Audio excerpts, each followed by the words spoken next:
You know, I've had the opportunity to work with some really great furniture and cabinet manufacturers over the years. And one of my jobs is to design finishes that are trending. One of the most interesting and most beautiful finishes that is trending very, very heavily today is a finishing technique that's called Cerusing. I love this technique because it speaks to the more eclectic customer. Again, very popular, very simple to do, and something that we would love to show you how to do. I'm your host, Rodney McFalls.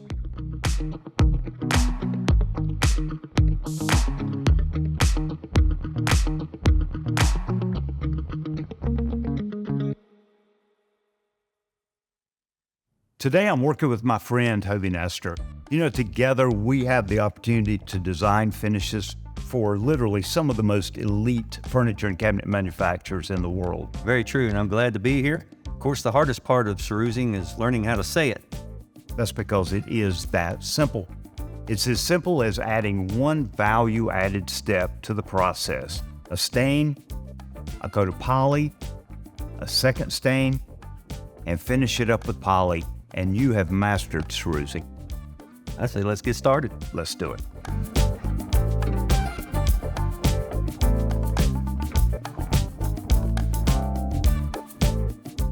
So as we prepare for the process of cerusing, there's one key element that we definitely will make sure of, and it's the substrate.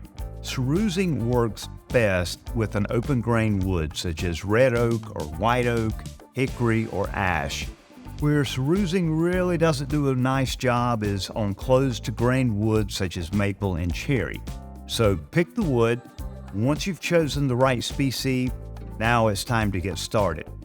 First part of the process is what we would call making sure that we have the right amount of grain definition. Cerusing is about showing off the beauty of the grain itself. It's not totally necessary that we wire brush, but to accentuate that grain a little more, we do a process called hand wire brushing, and that's simply taking a stiff bristle brush and brushing over the grain in the direction of the grain itself. Yeah.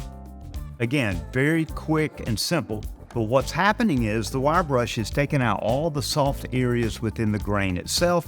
That enables us to have a good foundation for that second wiping stain to penetrate and to show off the character of the grain.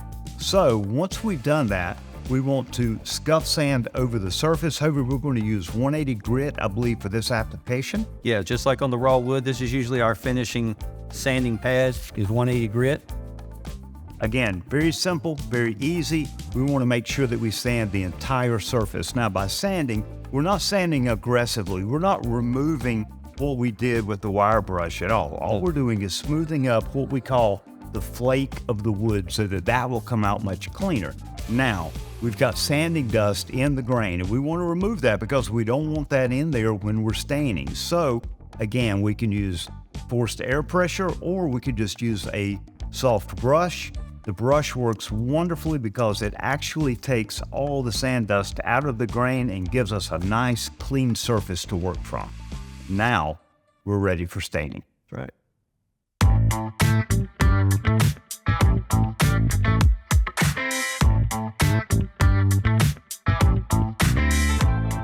So now that the surface has been prepared, we want to apply the base color stain. That's right. We could choose from any assortment from the Varathane color portfolio. For this application, we have chose carbon gray. Gray right now is a very, very popular color movement in our industry, so that makes for a really good foundation coat for the cerusing. So, as always, we want to make sure that the stain is properly agitated, make sure that there's no pigment that's on the bottom. Just give it a quick stir, check the bottom of the spatula, make sure that there's nothing there. That looks good. So now we're ready to apply the stain. Remember, we can use any form or method of applying the stain, but we love to use a rag for small applications like this. Remember, we dip the stain in to the can, we apply it liberally to the surface. We just want to make sure that we are moving that pigment accurately into all the grain. Make sure that we get full coverage and fill the grain as well as the pour itself and the flake. So once that's done, we always go in a circular motion and then finish up by wiping in the direction of the grain. So as we take a separate clean lint-free cloth, we want to wipe again in the direction of the grain to make sure that we have a good even color coat. Now, we use a soft wipe method that allows us to control exactly how much we're taking off. We look at the results. If we're happy with that, we're ready to let it dry and poly. We can also wipe over it again and take a little more of that stain color off and expose the undertone background. So it's really more about make it yours, make it your own personality. Give it its own emotion. That looks really good. So at this point, we want to give it an hour to drying, and then we're ready for the next step.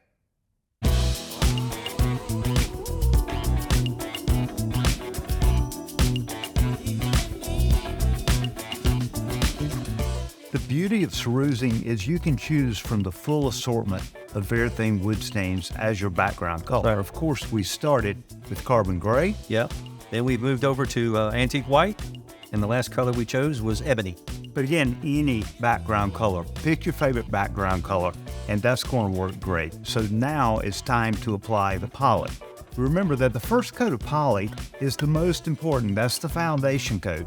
Now you can apply that with a brush, you can spray it, but for small projects, we like to use a foam brush applicator.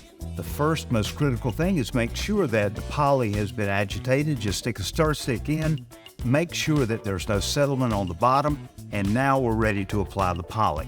So as you can see, we load the foam brush. We're going to apply a smooth, even coat over the surface. Make sure that you go from one end to the next. Don't stop in between. We want to make sure that we have good overlapping techniques.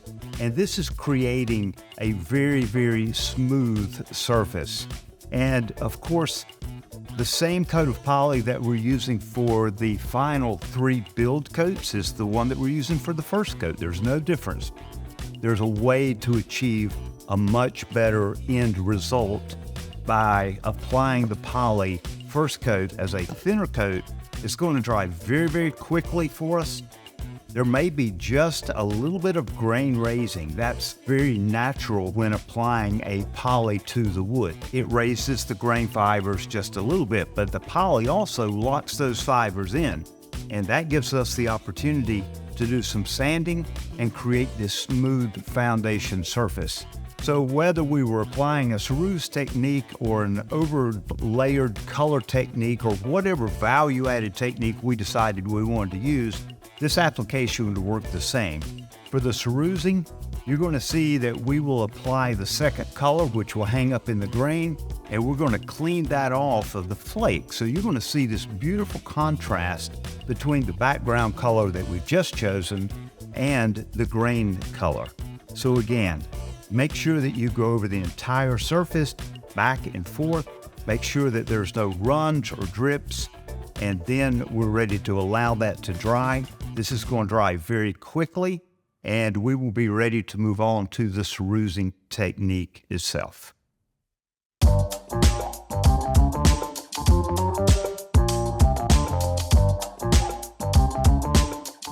So now we've applied our background color and our first coat of poly, and we're ready to start with the magic of cerusing. Right. So the first thing we want to do, again, first coat of poly raises the grain just a little bit, so we want to take 320 grit sandpaper and lightly scuff over that surface just to remove any of the debris or imperfections, right? That's correct. Then we will move on to the staining. That's right. Okay, now that we've sanded the surface, it's nice and smooth. All those little fibers have been removed. We want to make sure that we use the tack cloth to remove any sanding dust that may remain, because now we're ready to apply the cerusing technique. Literally, you can use any color stain for the cerusing. What we recommend is use something that's contrasting with the background color. So if we start with a darker background color, we would pick something lighter. either a light gray or maybe the antique white. Right. Of course, with the white background, we would pick maybe a gray or even a charcoal color. So something contrasting with the background color. So Hovie, you'll start with the antique white, and we're going to apply that to the first two panels. So again, you want to make absolutely sure that you agitate the material. Make sure all the pigment is up off the bottom, because that's where all the color is. And we want to make sure that we're able to distribute that color evenly over the panel. Now, we're using a rag again, and all we want to do is make sure that we apply liberally. We start out in a circular motion, rubbing across the grain. The purpose for that is we're trying to make sure that that color pigment embeds into the grain itself. With the cerusing technique, we're mainly focused on filling the grain with the color. Now, once that's done, we take a separate dry cloth, and again, we're going to begin by going against the grain, and we're pushing all that pigment, all that color pigment into the grain itself. Then we're going to finish up by wiping in the direction of the grain. So now we're cleaning up the flake and leaving only the white cerusing technique in the grain. This is a beautiful, beautiful technique. Again, for a more refined look, we wouldn't even wire brush. It's going to show a little bit of contrast. If we did wire brush to start with, it would show maybe a little more contrast.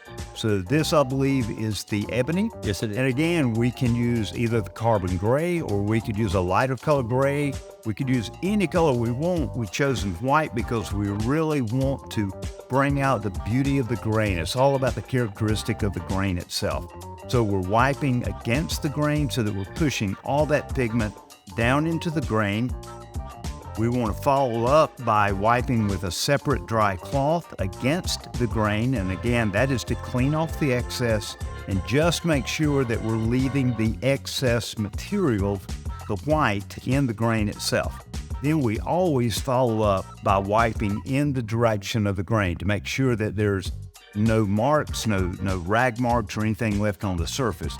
That creates a very, very dramatic look in itself. So again, continue to clean it off until you're happy with the results.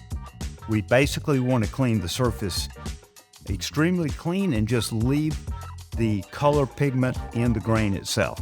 Now, with the antique white that was applied first, we're going to do this one in reverse. So we're going to pick a darker color, which would be carbon gray. So we dip our rag in the carbon gray. We apply that exactly the same way. So it really doesn't matter which color we choose at this stage, because we're going to apply it the exact same way. This process is very easy, very simple, and it's applied this way. And this is what gives us the overall best results. So we have wiped across the grain to make sure that that carbon gray pigment is pushed into the pour itself. We're going to go back across the grain. This is going to be an absolutely gorgeous look. And you can see how the carbon gray is beginning to stain even the surface just a little bit, but it really darkens up the grain. So now we have this beautiful contrast. Again, this can be done with any contrasting color, but I believe if you take a look at where the market in furniture and cabinetry is trending today, you will see these exact looks. Great job, Hovie. Thank you. You know, you and I have done numerous projects over the course of years with the cerusing technique. And what's interesting is, based on what we're doing today for our trending furniture and cabinet market, it continues to be a growing, beautiful look. And it's very trendy for today's customer. It's very eclectic. It works in so many environments. So it enables you to express yourself, to express your own personality. Right. Through finishing, through simple steps, a simple process, value-added steps with the Varathane product line. So remember, don't just stain it, Varathane it.